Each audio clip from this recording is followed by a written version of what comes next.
Wow. And that was this morning? That was 2 hours ago. And it had been going on since yesterday, huh?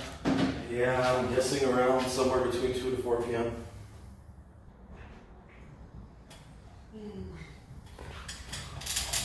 So we got a PRV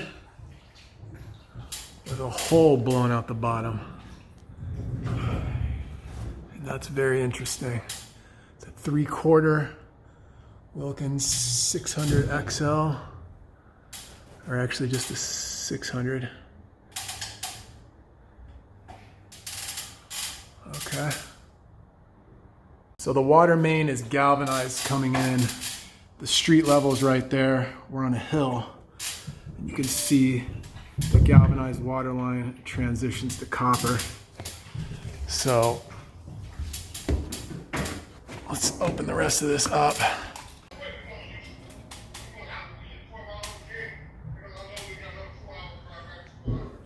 Tees off. There's a 1/2-inch copper line right there.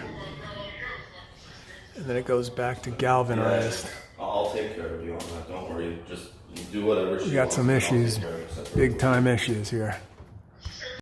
All right, so I just left that job and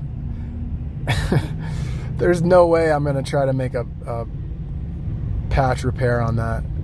The galvanized is in really bad shape. There's multiple areas where you can see a pinhole is gonna pop up.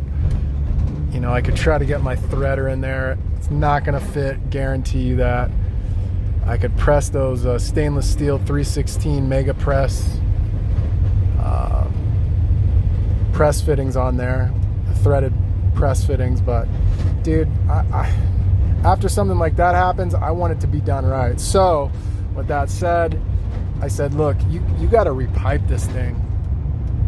And so I'm giving her a quote, the landlord, I'm giving her a quote to repipe 8 feet from the meter to the building, install a PRV shut off, and then there is a partial copper repipe in there.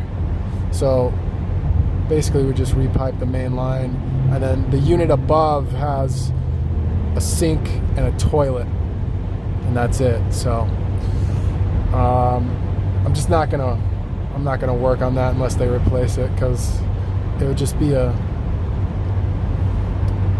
it'd be Mickey Mouse, you know?